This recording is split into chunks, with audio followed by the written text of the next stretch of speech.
Today I am going to deliver one of the last topic in related to class 9.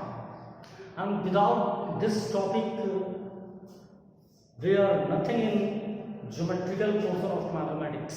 So we would like to discuss about point, line and angles.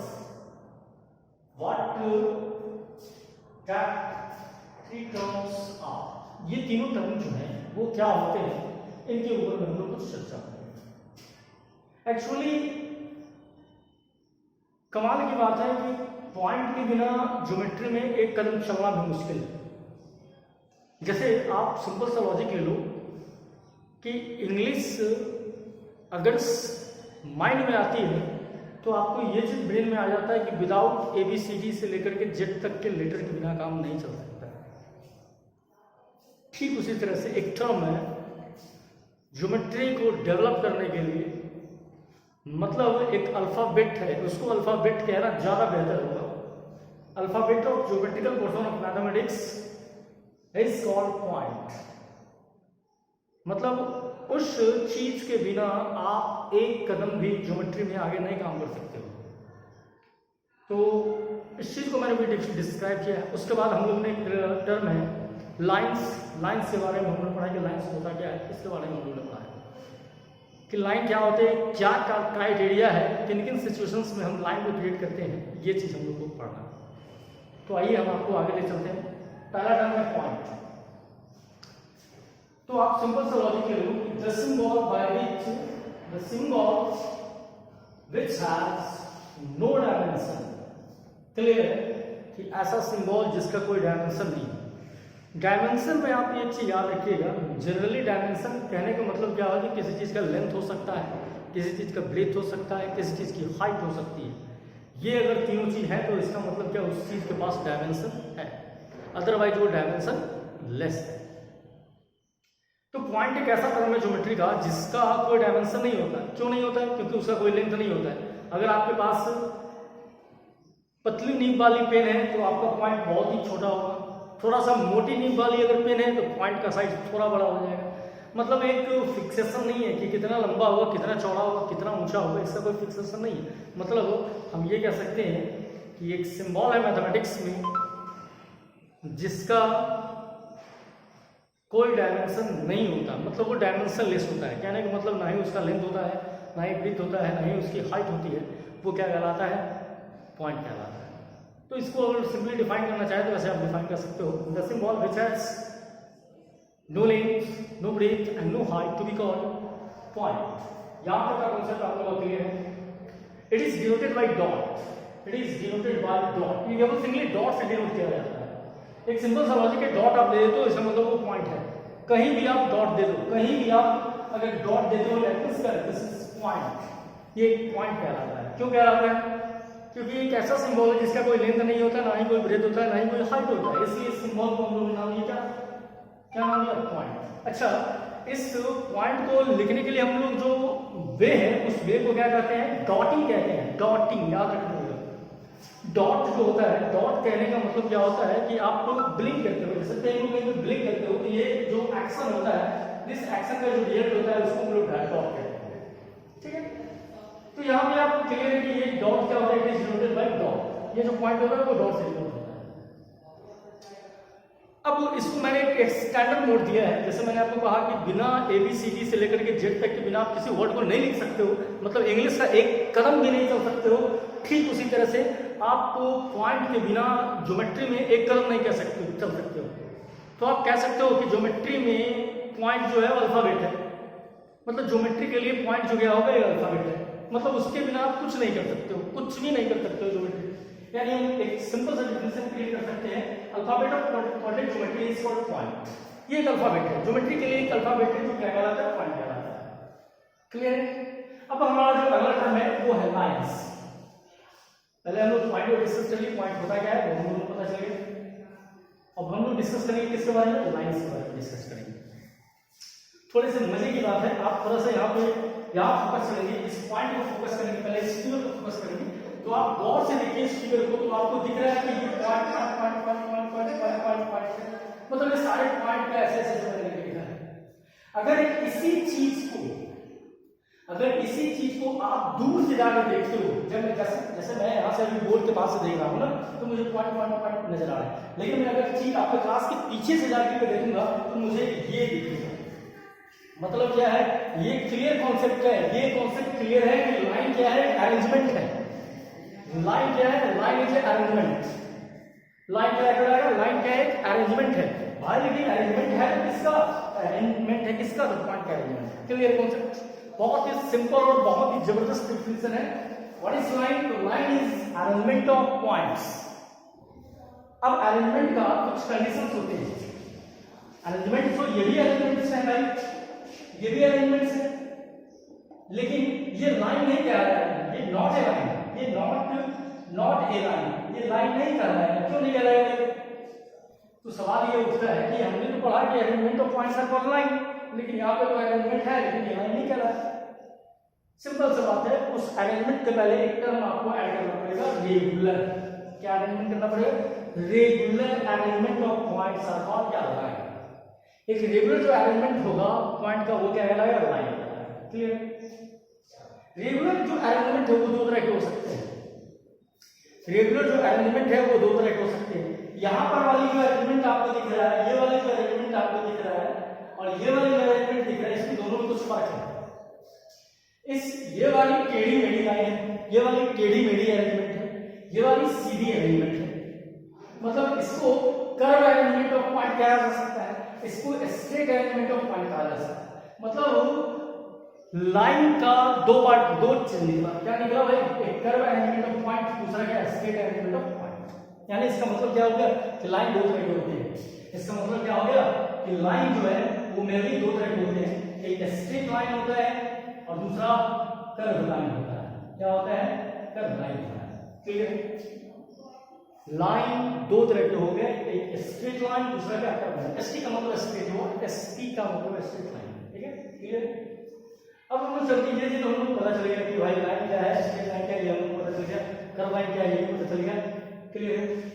Line यहाँ से हम लोग clear है, curve line दूसरा क्या? Straight line. यहाँ पर मैंने क्लियर कर दिया, वो क्लियर है। अब आगे हम चलते हैं, कुछ ओवरव्यू है इस अरेंजमेंट के ऊपर में, कुछ ओवरव्यू हमने दिया है। क्या ओवरव्यू है वो हम देखते हैं। Overview on lines, overview on lines. Lines के ऊपर में हमने कुछ ओवरव्यू किया है। ओवरव्यू कहने का मतलब क्या होता है कि उस टर्म से रिलेटेड कुछ ऐसी बातें जो केवल कॉन्सेप्चुअल होती है, उसको हम लोग ओवरव्यू कहते हैं। तो ओवरव्यू ऑन लाइंस, तो पहला मैंने कहा कि a line have infinite points। Clear है भाई? यहाँ मैं कहूँगा how many points there are, how many points there are। Sir it is not possible to count, यह संभव नहीं है सर इसको काउंट करना। मतलब जो चीज संभव नहीं होता उसको मैथमेटिक्स क्या कहता है? इनफाइनाइट। यानी कि मैं कहूँ ये लाइन हैज इनफाइनाइट पॉइंट्स। एक लाइन के पास कितने पॉइंट होते हैं? Infinite points. दूसरा मैंने कहा a line has not fixed length। Line का कोई फिक्स लेंथ नहीं होता है। कितना लेंथ होगा, कितना एलिमेंट होगा, ये फिक्स लेंथ नहीं होता है। जैसे आप सिंपल सा लॉजिक ले लो, आपके क्लास में जब आप आप स्कूल आते हो, तो आप प्रेयर करने के लिए जब लाइन में खड़े होते हो तो मुझे पता चल जाता है कि इस रो में कितना लड़का है, मतलब उसका लेंथ हम बता सकते हैं। लेकिन अब इतनी छोटी छोटी पॉइंट है जिसको आप काउंट नहीं कर सकते, तो भाई इसको बता सकते हो कि कितना लेंथ होगा इसका? नहीं बता सकते। इसका कहना थोड़ा सा दिक्कत हो जाएगा, मतलब इसका लेंथ कोई फिक्स नहीं होता है। ठीक है, आगे चलिए। A line can be extended in both direction।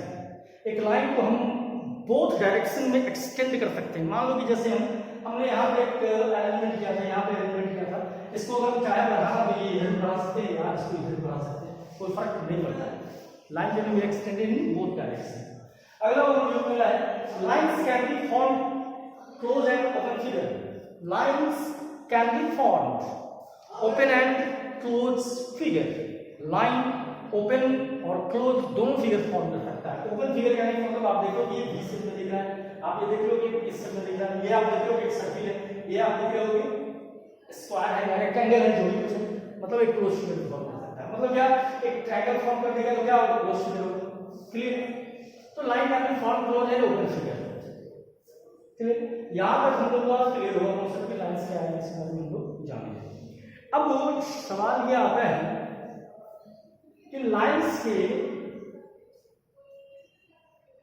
कुछ क्राइटेरिया तो हम लोगों को समझ में आ गया,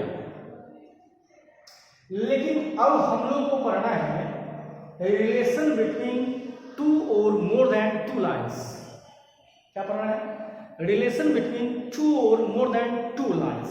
अब याद रखिएगा, अगर लाइन में कह रहा हूं, सिंपली अगर लाइन में कह रहा हूं तो आपको माइंड में रखना होगा कि straight, we are talking about straight line, not curve line. ये थोड़ा सा इस चीज को आपको स्वीकार करना पड़ेगा, यहां से स्वीकार करना पड़ेगा कि लाइन का मतलब क्या होगा? Straight line. ठीक है, अब आगे हम लोग काम करते हैं, आगे क्या कहना है तो हम जानते हैं। तो हम लोग पढ़ेंगे क्या? Relation between two and more than two lines. उस चीज को पढ़ने से पहले थोड़ा एक टर्म छूट गया हम लोग का, एंगल छूट गया है। ठीक है, उसको पहले देख लेते हैं, उसके बाद हम लोग आगे काम करेंगे। पहले तीनों टॉपिक कर लेते हैं, उसके बाद हम लोग इसकी काम करेंगे। ठीक है, okay.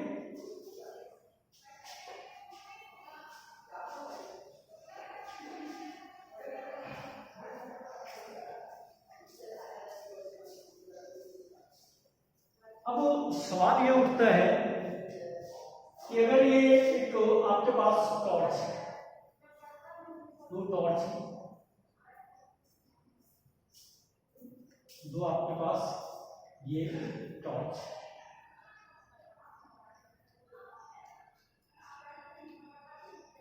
To source of light, two source of light, दो सोर्स है लाइट के आपके पास, दो सोर्स। तो एक रोशनी तो निकला है, ऐसा निकला है, ठीक। मतलब क्या होगा? ये रोशनी दोनों आगे बढ़ते चला जाएगा, दूर दूर तक बढ़ते चला जाएगा, कोई फर्क नहीं पड़ेगा। ठीक है, कोई दिक्कत?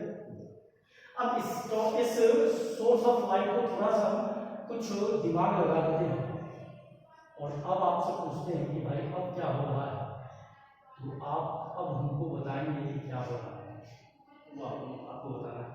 एक जो लाइट है वो इधर जा रही है और दूसरा जो लाइट है वो इधर जा रहा है। ठीक है, एक जो लाइट है वो इधर जा रही है, दूसरा जो लाइट है क्या इधर जा रही है। ये सोर्स ऑफ लाइट है, ये दोनों के दोनों क्या है? Source of light. ठीक है, अब सवाल ये उठता है कि यहां तो ऐसा कुछ नहीं हो, यहां तो ऐसा कुछ नहीं हो, यहां तो क्या होगा? दोनों के दोनों जा रहा है, दोनों के दोनों जा रहा है। जैसे रेल ट्रैक बनना है, ये रेल ट्रैक बनना है, रेल ट्रैक बनना है, इससे तो कोई फर्क नहीं पड़ता है कहीं नहीं। लेकिन ये जो है रेल ट्रैक नहीं बन रहा है, यहां देखो ऐसा लग रहा है कि यहां से ऐसा लग रहा है कि यहां से दो रे, एक रे इधर निकल रही है और एक रे इधर निकल रही है, ऐसा आपको लग रहा है। मतलब एक लाइट रे इधर है, एक रे इधर निकल रहा है और एक रे इधर निकल रहा है, दो रे निकल रहा है इसको।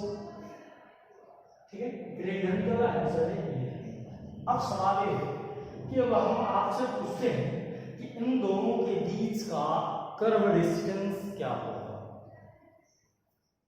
इन दोनों के बीच का कर्व डिस्टेंस क्या होगा? क्या? तो आप कहते हो कि इन दोनों का बीच का कर्व डिस्टेंस, तो आपके दिमाग में ये चीज आता है, ये है, ये क्या है?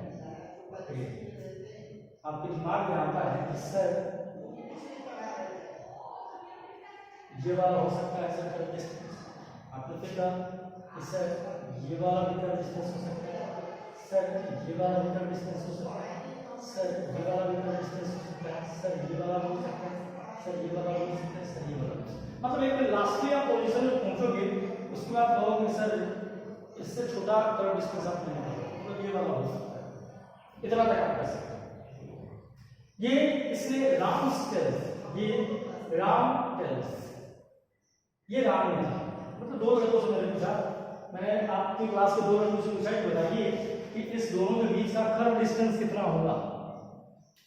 तो राम ने जो कर्व डिस्टेंस हुआ उसको राम ने बताया कि सर ये वाली डिफरेंट डिस्टेंस राम ने बताया।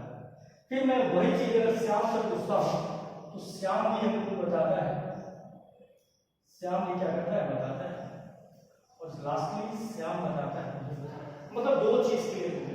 लास्टली इस को दो चीज क्लियर होगा, एक ये वाली कर्व डिस्टेंस और दूसरी ये वाली कर्व डिस्टेंस।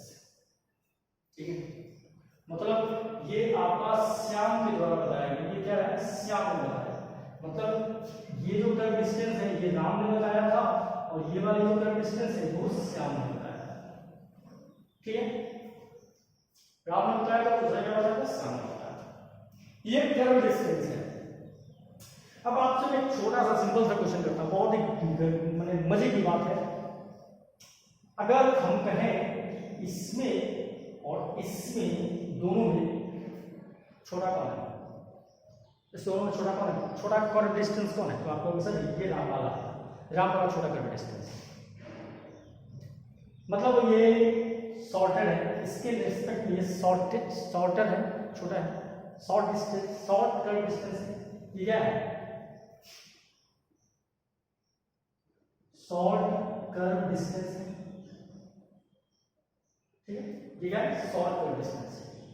किसके रिस्पेक्ट में, इस वाले मतलब इसको अगर फर्स्ट ले लें और इसको सेकंड ले लें तो क्या आपको क्या है, ये वाली क्या है, short curve distance respect to second, क्या दूसरे के रिस्पेक्ट में क्या है, शॉर्ट कर्व डिस्टेंस। ठीक, मतलब क्या, ये स्मॉल है। अब इस चीज को थोड़ा सा और समझना है। अब इसके रेस्पेक्ट में हम आपसे पूछ रहे हैं, थोड़ा समझने की बात है, और ये वाले डिस्टेंस के पूछ रहे हैं, या तीन कर्व डिस्टेंस, या तीन कर्व डिस्टेंस, एक कर्व डिस्टेंस ये है, जैसे ये पर एक कर्व डिस्टेंस ये है, दूसरा कर्व डिस्टेंस। अब तीनों में पूछ रहे हैं इसके रेस्पेक्ट में, इसमें शॉर्टेस्ट कौन होगा, तो आप लोग सर ये वाला शॉर्टेस्ट हो जाएगा, ये वाला स्मॉलेस्ट, स्मॉल है, ये वाला स्मॉल होगा, ये वाला शॉर्ट। थोड़ा इससे समझना होगा, वर्ड को थोड़ा समझना है, कुछ प्रॉब्लम नहीं है। ठीक है, अब आपसे मैं पूछूं कि इस स्मॉल डिस्टेंस में सबसे छोटा स्मॉल कौन है, तो आप लोग सही है। मैं पूछूं कि इस शॉर्ट में सबसे छोटा कौन है, सब तो आपको पता है कि स्मॉल का अगर सबसे छोटा चीज लेना हो तो ये क्या कहलाएगा, स्मॉलेस्ट क्या कहलाएगा, स्मॉलेस्ट क्या कर्व डिस्टेंस। ठीक है, स्मॉलेस्ट कर्व डिस्टेंस। और ये वाला क्या कहलाएगा, शॉर्टेस्ट कर्व डिस्टेंस। ठीक है, मेरी बात को थोड़ा सुन लीजिए, अगर लेटर नहीं जाएगा। ये वाला जो राम वाला जो कर्व डिस्टेंस है ये क्या कहलाएगा, शॉर्टेस्ट कर्व डिस्टेंस। ये वाला जो कर्व डिस्टेंस है ये वाला क्या कहलाएगा, स्मॉलेस्ट कर्व डिस्टेंस, श्याम वाला। ठीक है, थोड़ा इस चीज को समझिएगा, फिर से समझाते हैं। मान लीजिए हमने एक कर्व ये बनाया, दूसरा कर्व मैंने ये बनाया और तीसरा कर्व मैंने ये बनाया, तीन कर्व मैंने बनाया। मैं पूछूं कि इस कर्व के रिस्पेक्ट में इन दोनों कर्व की क्या स्थिति है, तो आप कहोगे सर इस कर्व से ये स्मॉल कर्व है और इस कर्व से ये वाला जो कर्व है वो क्या है, शॉर्ट कर्व है, बहुत ही छोटा है शॉर्ट कर्व। ठीक उसी तरह से यहां पे जब आप पहुंचते हो तो ये वाला क्या कहलाएगा, शॉर्ट कर्व कहलाएगा और ये वाला क्या कहलाएगा, स्मॉल कर्व कहलाएगा। अब मैं आपसे पूछता हूं कि शॉर्ट वाले में सबसे शॉर्ट कौन है, तो ये वाला है ना। स्मॉल से सबसे स्मॉल कौन है, ये वाला है। तो मैंने कहा इस वाले डिस्टेंस को मैंने क्या कहा, शॉर्टेस्ट कर्व डिस्टेंस कहा। जो राम ने मेजर किया था उसकी बात है। जो श्याम ने मेजर किया था उसमें सबसे जो छोटा था उसको मैंने कहा क्या कहा, स्मॉलेस्ट कर्व डिस्टेंस कहा। अब सवाल ये आता है कि इसको एंगल कहने के पीछे क्या लॉजिक है, ये थोड़ा आप लोगों को समझना है। सवाल ये उठता है, यहां पर हम लोग एक कॉन्सेप्चुअल टर्म क्रिएट हुआ है हम लोगों के सामने कि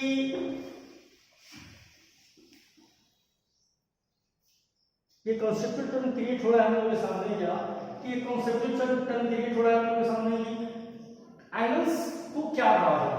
तो सवाल ये एक पॉइंट था, यहां से ओरिजिनेट हुआ ए रे और दूसरा रे ओरिजिनेट हुआ। That's why I am going to say when two rays are emitted from a point.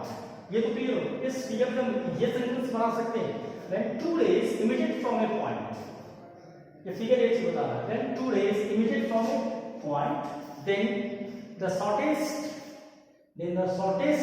and smallest curve distance between two rays are called angles. Clear? When two rays emitted from a point, then the shortest मतलब ये वाली and smallest मतलब ये वाली curved distance between two rays is called angles. ठीक है, अब एक चीज यहाँ पे मार्क करो कि हमने जो मेजर किया उसका एरो इस तरह से मतलब वो एंटी क्लॉकवाइज तो यहाँ पे क्लियर हो गया कि angles measure in anti clockwise. Angle को डिफाइन करते हैं, चलिए डिफाइन करते हैं। अब एंगल को डिफाइन करना है, एंगल को डिफाइन करना हो तो क्या करेंगे, when two rays immediate from a common point when two rays emitted from a common point, then the curved distance between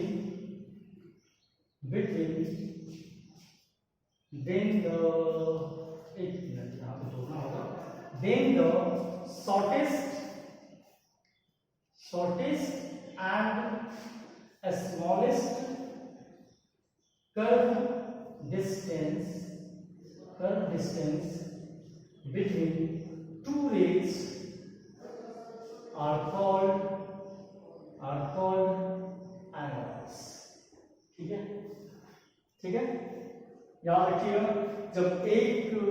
जब इमिटेड की बात हो, जब यहाँ पर की बात हो, ये वाला इंटीरियर एंगल कहलाएगा, इंटीरियर एंगल्स कहलाएगा, और ये वाला एक्सटीरियर एंगल कहलाएगा। क्लियर है, समझो जब इमिटेड होता है। ठीक है, पहला पॉइंट, एंगल्स मेजर्ड एंटी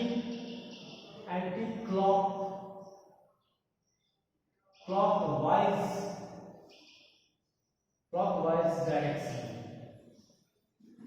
ठीक है, दूसरा point, when angles measured in clockwise, the angle is called negative angle। ठीक है, चलिए एक फिगर और देखिए। ये वाला मैंने क्या किया, एंटी क्लॉकवाइज किया। और एक फिगर देखो, ये क्लॉकवाइज है, एंटी क्लॉकवाइज। ये वाला क्या होगा, मान लीजिए ये 30 डिग्री है। ठीक है, ये वाला कितना होगा, -30 डिग्री है, और ये वाला कितना होगा, -330 डिग्री है। ये वाला कितना होगा, 330 डिग्री है। समझ रहा है? क्लियर बोल सकते। मैंने कहा एंगल को डिफाइन किया, when two rays emitted from a common point, then the shortest and smallest distance between two rays are called angles. Angles measured in anti-clockwise direction. When angles measured in clockwise direction, then angle is called negative angle. जिसका figure मैंने अभी नीचे कर दिया। ये positive angle का है, ये नेगेटिव एंगल का। ठीक है, तो दिक्कत, चलिए आज क्लास यहीं पे, फिर नेक्स्ट क्लास में आगे बढ़ते हैं।